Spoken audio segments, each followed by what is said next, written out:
Hello everyone, welcome to परीक्षा IQ. परीक्षा IQ के इस वीडियो में आप देख सकते हैं एनवीएस एएसओ का जो एग्ज़ाम 2022 में हुआ था उसके मैथ्स पोर्शन का सोल्यूशन। नाउ जो 2024 वाले एस्पिरेंट्स हैं एनवीएस 2024 के, उनके लिए ये वीडियो बहुत ही महत्वपूर्ण है क्योंकि इससे आपको लेवल ऑफ क्वेश्चंस पता चल जाएगा जो भी एनवीएस वाले पूछते हैं। So watch the video till the end and please like, share and subscribe if you like this video. Thank you. अब देखिए इस क्वेश्चन में वो बोल रहा है कि the base of a right pyramid is a square of side 12 centimetre. If it's height is 10 centimetre तो एरिया ऑफ लेटरल सरफेस क्या होगा। तो curve surface area of pyramid क्या होता है, ये होता है 1/2 of perimeter of base into slant height. ठीक है, अब जैसे मेरा ये पिरामिड है तो ये इसकी हाइट होगी, ठीक है, हाइट इसकी 10 होगी और ये मेरा स्क्वायर बेस है तो स्क्वायर बेस इसकी साइड 12 है और ये जो है ये स्लांट हाइट होगी। ठीक है, तो 1/2 पेरीमीटर ऑफ बेस क्या होगा 4 × 12 और स्लांट हाइट क्या होगी, एल की वैल्यू निकाल लो, √100 + 36 तो कितना आ गया 136। तो 136 को कैसे आप लिख सकते हो,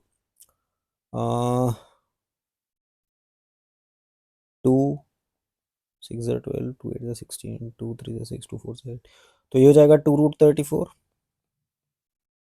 2 से 2 काट दो तो ये आ जाएगा 48√34। तो मेरा आंसर क्या आ गया 48√34। अब देखिए उसमें वो बोल रहा है कि radius and height of a right circular cone are in the ratio 3:4। अगर उसका कर्व सरफेस एरिया 375 पाई है तो उसकी वॉल्यूम क्या होगी। तो आप देखो वॉल्यूम ऑफ कोन क्या होती है, वॉल्यूम ऑफ कोन होती है 1/3 पाई आर स्क्वायर एच। मतलब मैं अगर इसमें देखूंगा 1/3 पाई, अब मेरा रेडियस कितना है, रेडियस है 3 तो 9 और हाइट है मेरी 4 इंटू के क्यू, क्योंकि मैं इसको 3 के मानूंगा और इसको मैं 4 के मानूंगा तो ये 9 × 4 के क्यूब हो जाएगी। तो ये मेरा वॉल्यूम ऐसे लिखेगा। अब मुझे के की वैल्यू निकालनी है, वो मैं निकालूंगा यहाँ से। मुझे कर्व सरफेस एरिया इसका दे रखा है 375 पाई और वैसे मेरा कर्व सरफेस क्या एरिया क्या बैठेगा पाई आर एल, तो pi into r into l. ठीक है, तो पाई से पाई कट गया, 3 5 ज़ा 15 2 ज़ा 30 15 5 ज़ा 75, तो के की वैल्यू आ गई मेरी 5। के की वैल्यू 5 मैं यहाँ रख दूंगा, ये मेरा आ जाएगा 3 ज़ा 9 तो ये आ जाएगा 12 इंटू 125 पाई। तो इसका ये क्या आ जाएगा 1500 पाई। तो आंसर मेरा क्या आ गया 1500 पाई। अब देखिए इस सवाल में वो क्या कह रहा है, a sum of money earns a simple interest at 7.5% per annum 7.5% per annum for the first 6 years. तो 6 साल के लिए 2 साल के लिए 15 हो जाएगा, 15 3 ज़ा 45 तो ये 45% होगा इसका equivalent. 9% for the next 6 year तो 9 6 ज़ा 54% हो जाएगा। 6 years for the final 6 years तो 36% ये हो जाएगा। और टोटल जो इंटरेस्ट है वो 33075 है।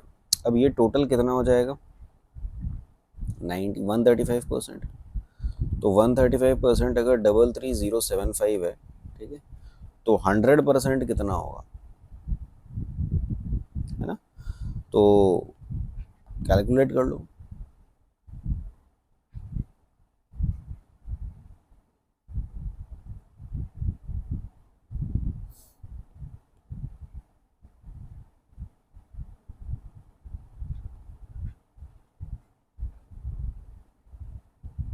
तो ये हो जाएगा 24500, तो ये आपका आंसर हो जाएगा। ठीक है, 100% ये हो जाएगा। अब देखिए इस क्वेश्चन में वो बोल रहा है अ boat can go 5 kilometre upstream and 7.5 kilometre down stream in 45 minutes. तो यहाँ इक्वेशन बना लो, 5 अपस्ट्रीम और 7.5 डाउन स्ट्रीम 45 मिनट्स में वो जा रहा है। It can also go 5 down stream okay and 2.5 upstream okay in 25 minutes. ठीक है, तो 6 किलोमीटर अपस्ट्रीम और 5 किलोमीटर डाउनस्ट्रीम में कितना टाइम लगेगा। तो सिंपली इक्वेशन सॉल्व करनी है, तो इसको 2 से मल्टीप्लाई कर दो तो मेरा डाउनस्ट्रीम वाला कट के मेरा अपस्ट्रीम वाला कट के डाउनस्ट्रीम वाला आ जाएगा। तो ये क्या आ जाएगा 5 अपस्ट्रीम, है ना, ये नई इक्वेशन लिख रहा हूँ मैं, 2 से मल्टीप्लाई करने के बाद ये आ जाएगा 10 डाउनस्ट्रीम इज इक्वल टू 50। तो यहाँ से अब इसको सब्ट्रैक्ट कर दो ठीक है, तो ये कट गया, ये आ गया 2.5D इज इक्वल टू कितना आ गया, 5 आ गया, तो डी की वैल्यू क्या आ गई, 2। अब डी की वैल्यू अगर 2 आ गई तो अब हम अब यू की वैल्यू निकाल सकते हैं। तो ये 15 हो जाएगा, ये 45 हो जाएगा, तो 5 यू की वैल्यू क्या आ जाएगी, 30 आ जाएगी, तो यू की वैल्यू क्या आ जाएगी, 6 आ जाएगी। अब ये यहाँ पे प्लेस कर दो कि 6 6 36, 5 2 10, तो आंसर क्या आ जाएगा, 46। तो कितना टाइम लगा, 46 मिनट्स। अब देखिए इस क्वेश्चन में बोल रहा है कि the height of a solid cylinder is 40 centimetre and diameter of its base is 10 centimetre. Two identical cones of radius 5 centimetre, दोनों के रेडियस बराबर हो गए, in height 12 centimetre are drilled out, तो सरफेस एरिया क्या है। अब देखो इस तरह के सवालों में अगर वो हमसे ये फाइंड आउट करने को कहता कि यार ये बताओ कि इसका वॉल्यूम क्या है, तब तो हम सिंपली क्या कर देते, माइनस कर देते, हम सब सब्ट्रैक्ट कर देते सिलेंडर में से हम किसका, कोन का वॉल्यूम, ठीक है, हमारा आंसर आ जाता। बट अब इसमें क्या कह रहा है कि अब सरफेस एरिया निकालो। देखो जो सरफेस एरिया जब हम निकालते हैं, इसमें सरफेस अगर देखोगे तो सरफेस ऐड हो रहा है, ये कोनिकल सरफेस जो हो रहा है ना, ये ऐड हो रहा है, ठीक है, ये वाला सरफेस ऐड हो रहा है, तो इसको ऐड करना पड़ेगा, ठीक है। तो सबसे पहले देखो इसमें लिखेंगे क्या हम लोग, एक तो होगा कर्व्ड सरफेस एरिया किसका, सिलेंडर का, ठीक है, और उसमें क्या जुड़ जाएगा, curved surface area of to cons, क्योंकि दो कोन है ना भाई, कोन नंबर 1 कोन नंबर 2, इन दोनों का सरफेस एरिया ऐड होगा। तो कर्व्ड सरफेस एरिया सिलेंडर का क्या हो जाएगा, 2πRH, और दो कोन्स हैं तो पाई आर एल एक कोन का हो जाएगा, तो 2πRL दो कोन्स का हो जाएगा, ठीक है। तो ये आ जाएगा 2πRH हो जाएगा 200 प्लस और 2π 13 5 65, ठीक है। तो ये आ जाएगा 400π प्लस 130π, तो क्या दे देगा, 530π, ये आंसर आ गया, ठीक है। ऐसा होता कि ये रेडियस बराबर ना होते, मान लो इसमें इस तरीके से होता कि ये रेडियस बराबर ना होते, मान लो ये इसका रेडियस 10 होता और इसका रेडियस 5 होता, तो हमारी फिगर कुछ ऐसी बनती कि ये सिलेंडर है और ये भी हमारा इस टाइप से बनता कोन, ठीक है। तो उस केस में हम लोग क्या करते, उस केस में यहाँ पर एक और चीज़ ऐड हो जाती, ये सब तो रहता ही, ये सब तो रहता ही, लेकिन इसके साथ में एक और चीज़ ऐड हो जाती, और वो क्या होती, ये वाला सरफेस, ये वाला सरफेस ऐड हो जाता, प्लस 2πr² माइनस r², ठीक है, ये भी ऐड होता।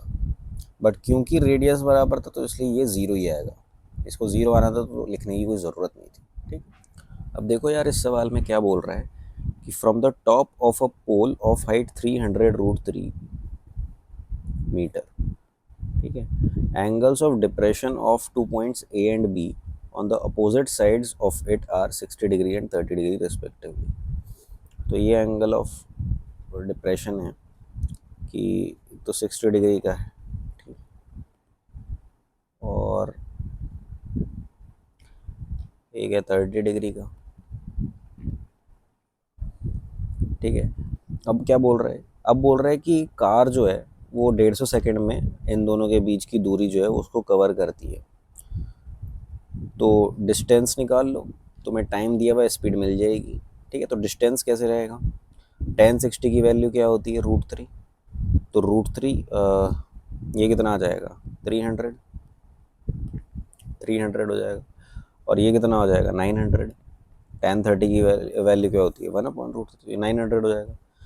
तो स्पीड क्या आ जाएगा, डिस्टेंस अपॉन टाइम कितना, ये तो 8 टाइम्स चला जाएगा, तो आंसर आ गया 8, ठीक है। देखिए इस सवाल में क्या कह रहा है कि sum of radius of spheres A and B is 14 centimetre, radius of A larger than that of B.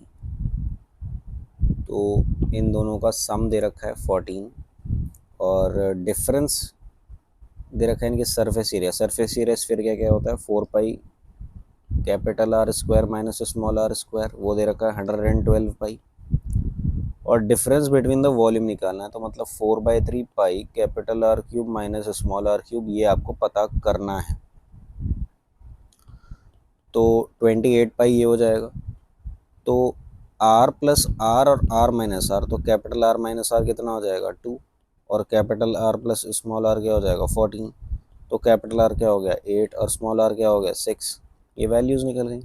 अब इसको मैं इजीली कैलकुलेट कर सकता हूँ, तो ये आ जाएगा 4/3 पाई कैपिटल आर क्यूब, और ये क्या हो जाएगा 216। तो इन दोनों का गैप निकालोगे, क्या आ गया 296 pi into 4/3।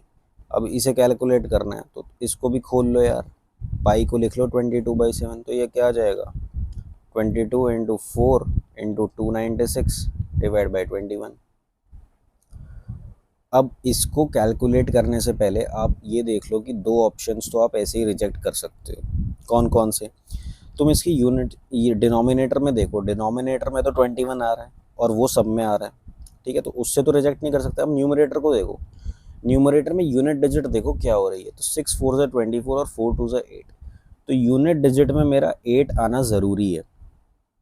Now if you look at this कि 1 इंटू 1 प्लस 8, ये मेरी यूनिट डिजिट 9 दे रहा है।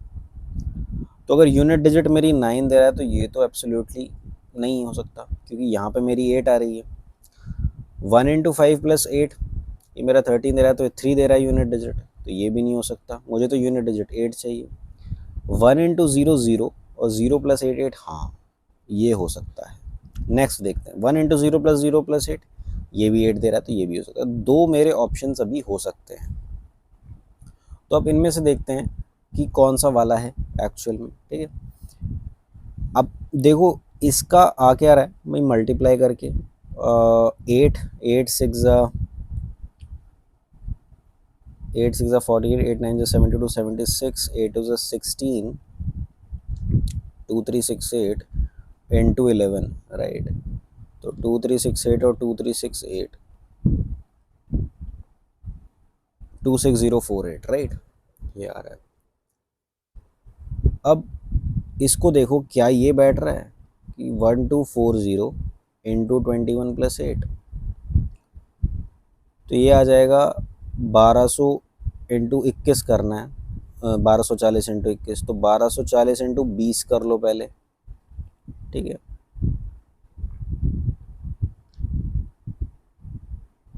और ये आ जाएगा 1248 ऐड कर लो, तो 26048, तो ये भी वही आ रहा है, ये भी आ रहा है। इसका मतलब मेरा आंसर क्या हो गया, ये हो गया। अगर ये ना होता तो हम फिर वो चेक करते, तो आंसर हमारा क्या आ गया, बी।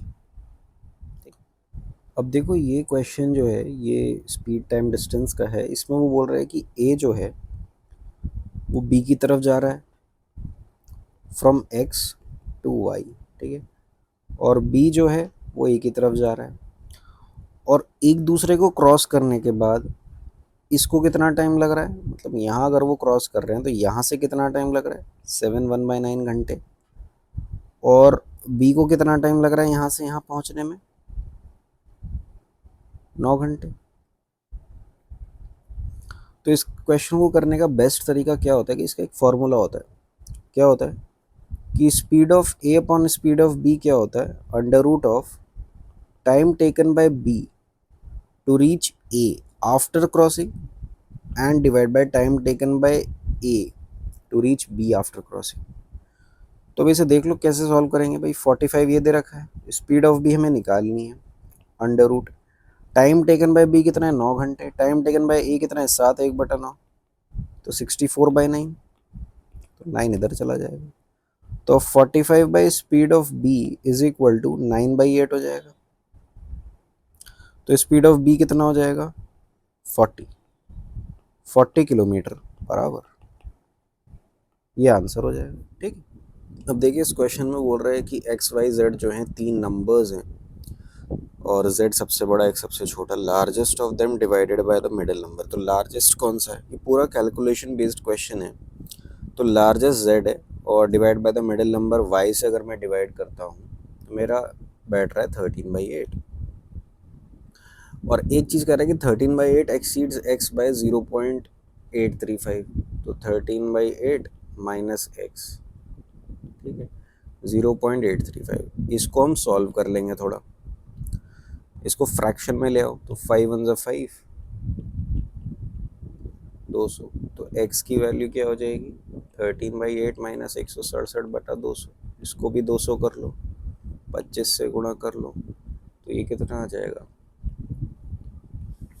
कितना आ जाएगा, ये आ जाएगा 13 5 65, 65 5 325, 325, 325, 167, 108, तो ये आ जाएगा 158/200। ठीक है, ये किसकी वैल्यू आ गई, ये x की वैल्यू मेरे को मिल गई। ठीक है, तो मेरे को x की वैल्यू मिल गई। अब वो मेरे को क्या बोल रहा है कि x plus y plus z जो है वो ये है, तो मतलब x plus y plus z अगर ये है तो 158/200। ठीक है, प्लस वाई, हमें रेशो दे रखी है y और z की 21k, इसको k की टर्म्स में ले लो आप। ठीक है, z की वैल्यू आपने ले ली 13k, ठीक है, और y की वैल्यू आपने ले ली 8k, तो 21k होगी। तो ये क्या है, 121/25, तो ये कितना आ गया,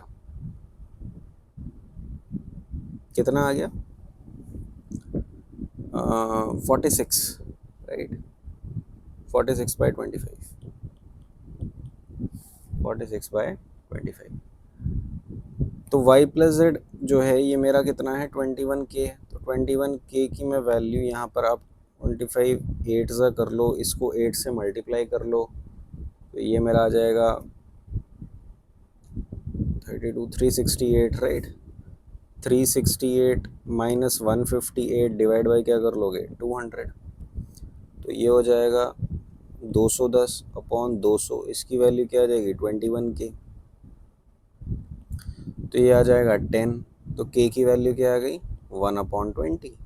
ठीक है, अब वो आपसे कह रहा है, अब इसमें वो आपसे बोल रहा है कि x/y+z निकाल लो यार, है ना, तो x कितना था मेरा, 158/200, divide by y plus z कितना है मेरा, 21k, और k की मैंने वैल्यू निकाल ली थी 1/20, तो ये 21/20 हो जाएगा। जब हम इनटू करेंगे तो क्या हो जाएगा, 20/21 हो जाएगा। ठीक है ना, तो ये हो जाएगा 158/210। इसको और सिंप्लीफाई कर दो, 2 7 14, 2 9 18, 2 1 2, तो 79/105, ये मेरा आंसर हो जाएगा। तो प्योर कैलकुलेशन बेस्ड क्वेश्चन। अब देखिए ये क्वेश्चन है, इसमें बोल रहा है कि a and b can complete a certain work in 40 days, whereas a and c together can complete the same work in 60 days, c alone can complete the same work in 80 days. तो इसका LCM ले लेते हैं सबसे पहले, तो LCM क्या आएगा, 240, 240 एलसीएम ले लो।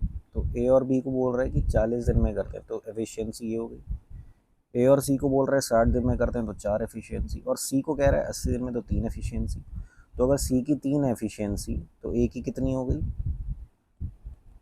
1, और बी की कितनी हो गई, 5। अब देखो क्या बोल रहा है, they started the work together, A and be left the work in 10 days and respectively before the completion of work.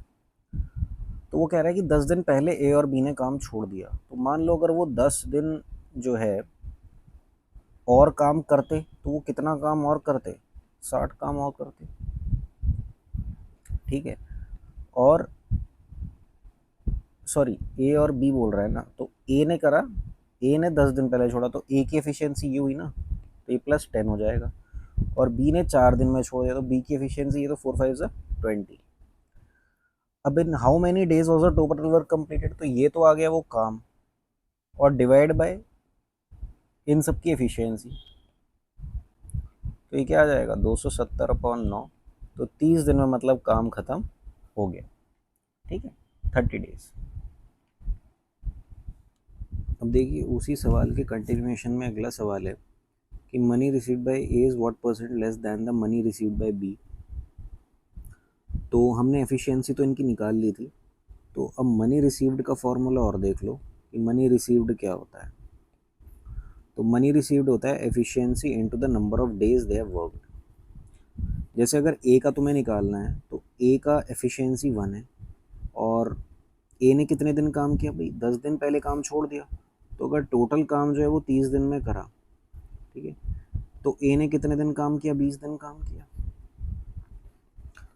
अब बी का देख ले, बी की एफिशिएंसी क्या है, 5 है, और बी ने कितने दिन पहले काम छोड़ा, 4 दिन पहले, मतलब 26 दिन में काम छोड़ दिया। अब सी का देख ले यार, सी की एफिशिएंसी क्या है, 3, और कितने टाइम, पूरे टाइम काम करा, तो इनकी एफिशिएंसी ये आ जाएगी 130 और इसकी 90। तो एफिशिएंसी का रेशो क्या हो गया, 2:30:9। तो अब इसी रेशो में कुछ भी पैसा बटेगा इस रेशो में बटेगा, ठीक है। तो ए को कितना प्रतिशत कम पैसा मिला बी के मुकाबले, तो 13 - 2 11 और डिवाइड बाय 13 ये मिला, किसको, इतना परसेंट कम मिला, तो 1/13 इंटू 11 ये आ जाएगा 84.62। 84.62। यहाँ पे ये बात गौर करने की है कि इसमें इस पैसे का कोई यूज़ नहीं होना, क्योंकि हमें बात करनी है परसेंटेज के मामले में, तो परसेंटेज तो खाली रेशियो से ही निकल जाएगा, इसलिए इस पैसे का कोई यूज़ ही नहीं है। अब देखो वो बोल रहा है find the difference between shares of b and c in the amount paid by the contractor after completion of work. तो अब बी और सी के बीच का डिफरेंस पता करना है आपको, तो इसमें तो अमाउंट की जो है ज़रूरत पड़ेगी।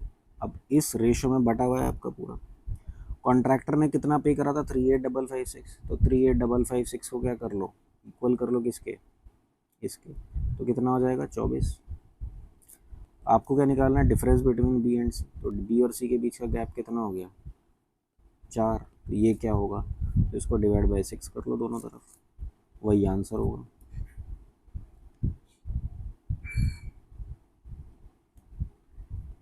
ये आएगा आंसर 6426। ये ऑप्शंस गलत दे रखे हैं, आंसर आएगा 6426, ठीक है। अब देखिए इस क्वेश्चन में वो बोल रहा है कि a b and c started a business with capitals in this ratio, ठीक है। अब देखो अगर ये रेशियो बोल रखी है तो आप इस सम को अगर 60 मान लो, मतलब एलसीएम ले लो 60, ठीक है, एलसीएम 60 लोगे तो ये रेशियो कैलकुलेट करना आसान होगा।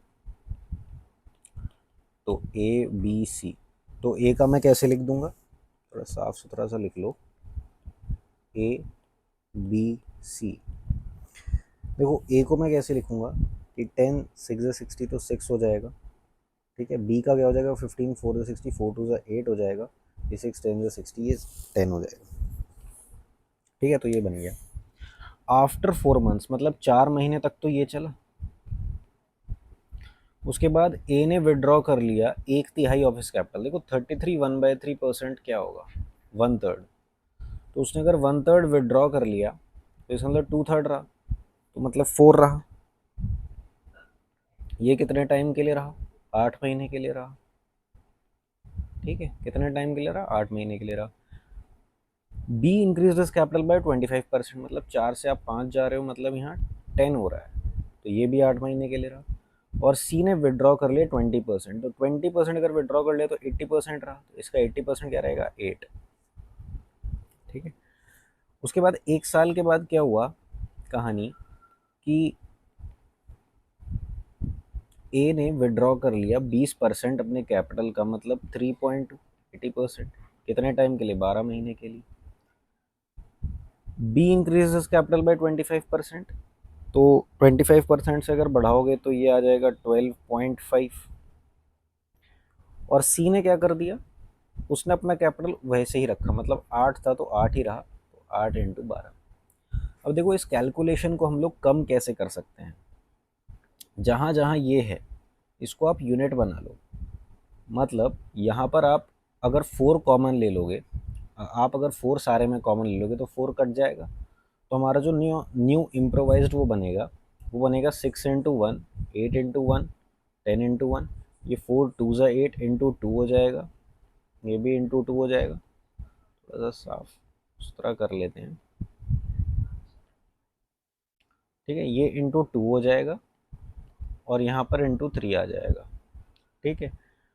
तो अब ये किस रेशो में, इसकी रेशो क्या रहेगी, ये रहेगी 6 + 8 + 9.6 डिवाइड बाय 8 प्लस 20 प्लस 37.5, और ये हो जाएगा 10 प्लस 16 प्लस 24। अब वो बोल रहे हैं what is the ratio of CBA after 1 year. देखो अपने 1 ईयर का कहाँ तक करा था, यहीं तक तो करा था भाई। यहाँ 4 महीने हो गए थे, यहाँ 8 महीने हो गए थे, तो 1 ईयर का हमारा यहीं तक था, तो हम यहीं तक का रेशियो काउंट करेंगे। ठीक है, तो ये क्या हो जाएगा 14, ये क्या हो जाएगा 28, और ये क्या हो जाएगा 26। ठीक है, तो ये आ गया 7, ये आ गया 14, ये आ गया 13। अब वो कह रहा है CBA का बताओ, तो CBA क्या हो जाएगा 13:14:7। तो आंसर आ जाएगा ऑप्शन नंबर 2, ऑप्शन नंबर 2।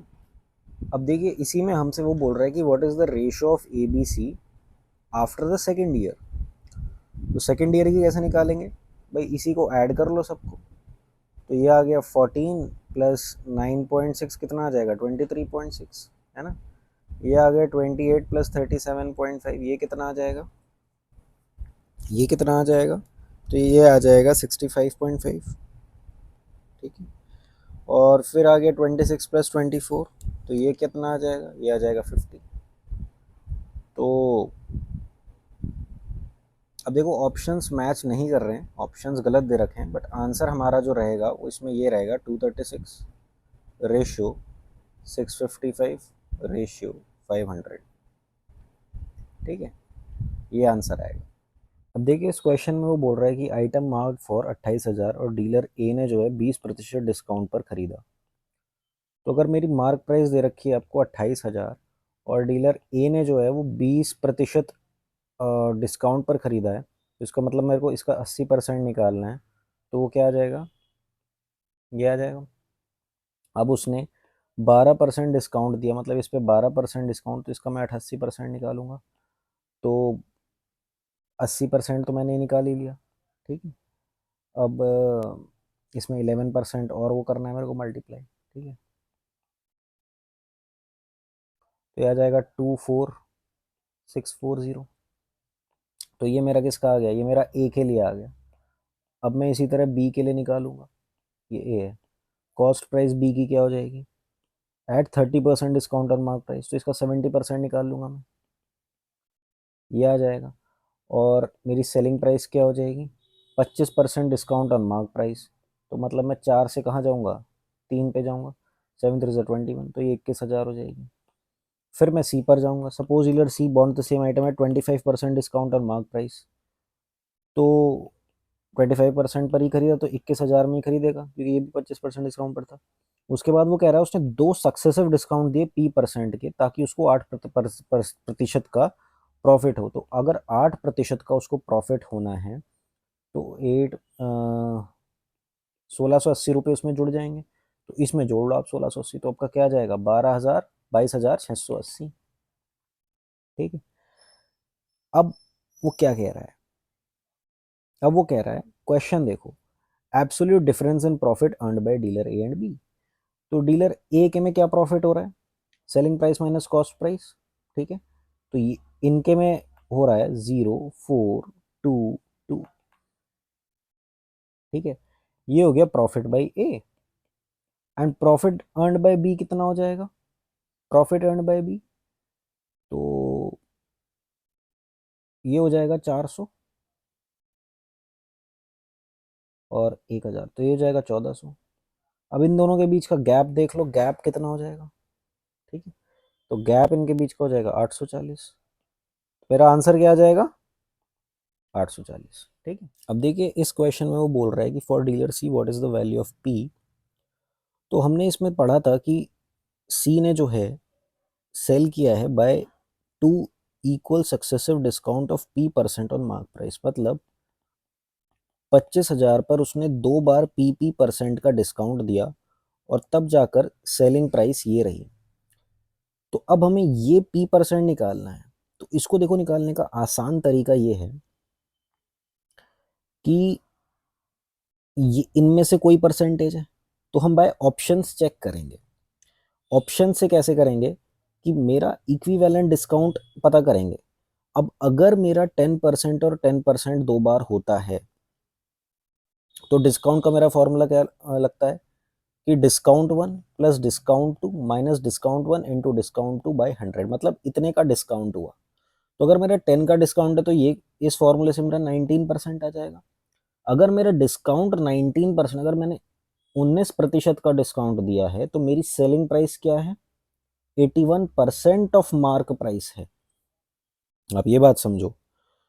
तो इसका मतलब मेरा अब 81% आप निकाल कर देख लो, 81% किसका, 28,000 का।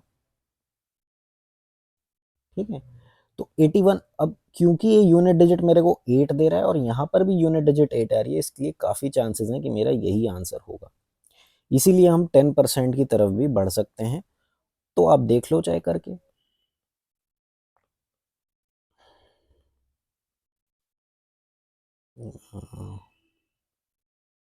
तो मेरा यही आ रहा है, तो इसका मतलब मेरा आंसर क्या हो जाएगा, 22,680। अब देखिए इसमें वो बोल रहा है कि find the percentage of discount availed by the customer when he opts for the instalment plan.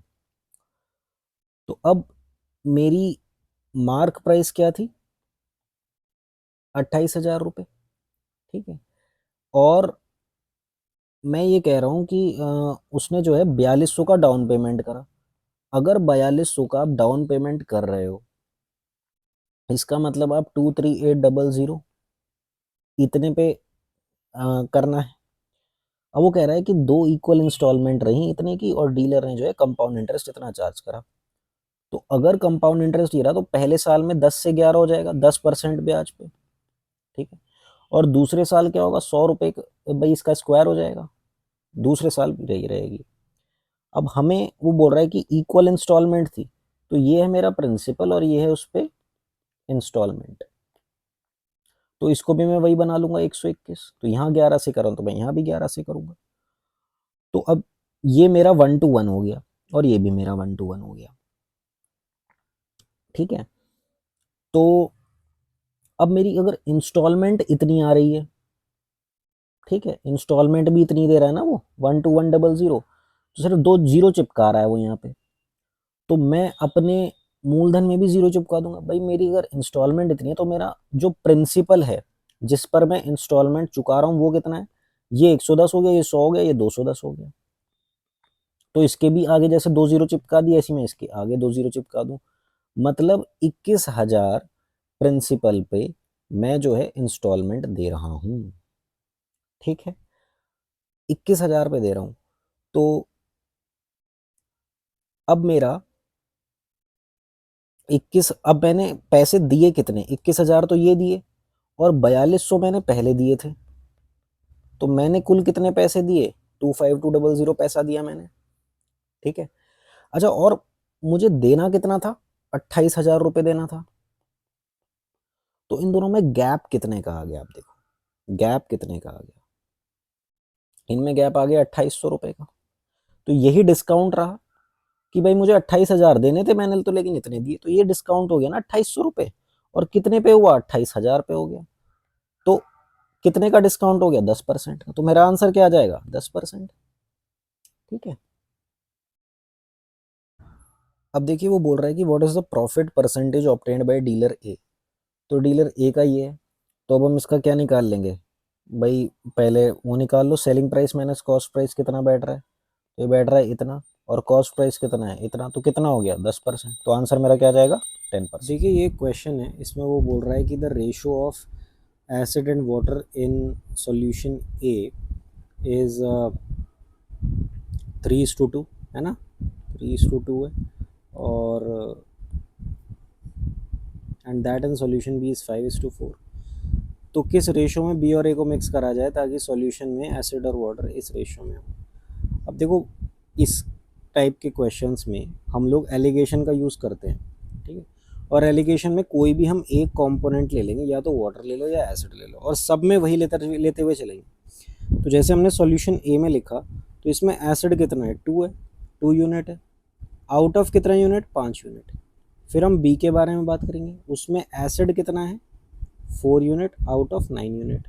और रिजल्टेंट में कह रहा है कि एसिड और वाटर इस रेशो में आए, तो एसिड मेरा ये हो गया और टोटल मेरा ये हो गया। ठीक है, अब इसमें लगेगा एलिगेशन, तो एलसीएम ले लोगे, तो यहाँ पर क्या आ जाएगा 45, यहाँ भी 45 कर लो, ठीक है। और यहाँ पर क्या आ जाएगा, यहाँ पर आ जाएगा 35 35 दोनों तरफ, और यहाँ क्या आ जाएगा 63, यहाँ आ जाएगा 63, यहाँ आ जाएगा 63। अब मैं तुम्हें बताता हूँ क्या कि 70 130 7 टू 140, तो यहाँ पर क्या आ जाएगा 5, ठीक है। यहाँ पर आ जाएगा 5, वो जो नीचे जो आएगा वो तो कट जाएगा, इसलिए हम उसको अकाउंट में नहीं ले रहे हैं। और ये 135 2 3 6 2 6 12 126, तो ये आ जाएगा 9। अब ये मेरा आया ए और बी का, ए और बी का वो रेशो आ गया कि किस में हमें मिक्स करना है, वो आ गया 5:9। लेकिन हमें वो किसका पूछ रहा है, बी और ए को मिक्स करना है, तो बी और ए का क्या आ जाएगा 9:5, तो आंसर मेरा क्या आ जाएगा 9:5, ठीक है। अब देखिए इस क्वेश्चन में वो बोल रहा है कि average weight of students in a group was 73.5 kilo. उसके बाद 4 स्टूडेंट्स जिनका वेट जो है ये और ये था, उन्होंने ग्रुप ज्वाइन किया। इसकी वजह से जो एवरेज वेट है वो इंक्रीज हो गया 0.24 किलो से। तो इनिशियली जो थे नंबर ऑफ स्टूडेंट्स कितने थे। अब इस सवाल को करने का बेस्ट तरीका है mixture and allegation. Mixture and allegation, तो इसमें हम मिक्सचर एंड एलिगेशन लगाएंगे। तो इनिशियली जो था वो क्या था 73.5 किलो, तो वो यहाँ लिख दिया। अब उसके बाद इन 4 स्टूडेंट्स का जो एवरेज आएगा वो क्या आएगा, 9 और 8 17, 17 और 9 26, 6 2 6 12 12 13 14 15, है ना। 9 9 तो 305 डिवाइड बाय 4 7 से 28 4 6 से 24, तो 76.4 इन 4 स्टूडेंट्स का एवरेज आ गया जिन्होंने ज्वाइन करा, ठीक है। उसके बाद वो बोल रहा है कि जो रिजल्टेंट एवरेज आया इनके जुड़ने से, तो वो इंक्रीज हो गया, मतलब वो कितना हो गया, अब मेरा एवरेज हो गया 73.64, ठीक है। तो अब देखो यहाँ पर कितना फ़र्क पड़ा, यहाँ पर तो वही 0.24 हो गया इसका माइनस करके, और यहाँ पर कितना हो गया 73.64 माइनस 76.40 माइनस 73.64, तो यहाँ पर ये हो गया 2.76। अब आप देखो ये जो है ये किसको कोरस्पॉन्ड कर रहा है, ये कोरस्पॉन्ड कर रहा है जो नए स्टूडेंट्स ऐड हुए थे, और कितने ऐड हुए थे 4 स्टूडेंट्स। तो ये 4 की वैल्यू मेरे पास कैसे आएगी, अगर मैं इस वैल्यू को 6 से डिवाइड कर दूंगा तो मेरे पास 4 स्टूडेंट्स आ जाएंगे, ठीक है। तो इसीलिए यहाँ पर कितने नंबर ऑफ स्टूडेंट्स हैं वो निकालने के लिए मुझे क्या करना पड़ेगा, इसको भी 6 से डिवाइड करना पड़ेगा, क्योंकि मैंने यहाँ भी करा था, मैं यहाँ भी करूँगा। तो 6 4 ज़ा 24 और 6 6 ज़ा 36, तो इससे तुम्हारा आंसर क्या आ जाएगा 46। अब देखिए ये सवाल है कि let x be the least number which when subtracted from 10627 gives a perfect square. तो what is the least number by which it should be multiplied to get a perfect square? तो सबसे पहले हम ये देखेंगे कि ये परफेक्ट स्क्वायर रहने से कितने से रह रहा है, ठीक है। तो 10627 का हम ये देखेंगे कि कौन सा नंबर, ठीक है, इसको स्क्वायर बनाता है, सबसे नज़दीक लेके जाएंगे। तो स्क्वायर के लिए वही हम लोग 2 2 का पेयर बनाते हैं। तो सबसे पहले 1 1 ज़ा 1, ये हट गया, 06 कॉपी करेंगे, इसका यहाँ पर डबल ले लेंगे। अब हम देख रहे हैं कि इससे कट रहा है, नहीं कट रहा, अगर नहीं कट रहा तो यहाँ 0 लेंगे, यहाँ 0 लेंगे, और यहाँ पे अगला पेयर जो है ये उतर जाएगा। अब आप देखो 2 जा रहा है 404, अब यहाँ 3 अगर करोगे तो 609, 4 अगर करोगे तो इससे ज़्यादा हो जाएगा, इसलिए 3 टाइम्स ही करना पड़ेगा। तो 3 टाइम्स करेंगे तो यहाँ क्या आ जाएगा 609, जब सब्ट्रैक्ट करेंगे तो क्या आ जाएगा 18। अब यहाँ 18 आ गया, इसका मतलब ये हुआ कि ये 18 मेरा अब रिमाइंडर है। कहने का मतलब ये हुआ कि यहाँ अगर 627 की जगह 609 होता तो ये मेरा कंप्लीटली डिविजिबल हो जाता। इसका मतलब विच व्हेन सब्ट्रैक्टेड फ्रॉम, तो x जो है वो लीस्ट नंबर है कि जब मैं x जो है उसकी वैल्यू 18, बट ये आंसर नहीं है, x जो है वो लीस्ट नंबर है by which it should be which when subtracted gives a perfect square. तो अगर मैं इसमें से 18 सब्ट्रैक्ट कर दूंगा तो मेरा परफेक्ट स्क्वायर डेफिनेटली आ जाएगा। लेकिन अब देखो कमाल की बात ये है उसके आगे क्या बोल रहा है, उसके आगे बोल रहा है कि इस लीस्ट नंबर को कितने से मैं मल्टीप्लाई करूं ताकि मेरा परफेक्ट स्क्वायर आ जाए। कहने का मतलब है मैं 18 को कितने से मल्टीप्लाई करूं कि मेरा परफेक्ट स्क्वायर आ जाए। तो हमें दिख रहा है भाई 2 से कर दो, 18 टू 36, और 36 क्या है, 6 का स्क्वायर है। तो लीस्ट नंबर यहाँ पर मुझे जो दिख रहा है वो 2 दिख रहा है, तो आंसर क्या आ जाएगा, 2 आ जाएगा। ठीक है। So thank you everyone for watching this video. Please like, share and subscribe if you like this video. और एस्पिरेंट्स के लिए एक इम्पॉर्टेंट मैसेज है कि आप कितनी भी बार असफल हुए हों, कितनी भी एग्ज़ाम्स में असफल हुए हों, just never give up on your dreams. आप पढ़ाई करते रहिए, प्रयास करते रहिए, एक ना एक दिन आप सफल ज़रूर होंगे। और परीक्षा IQ आप सभी का पूरा सपोर्ट करेगा to achieve what you want. Thank you.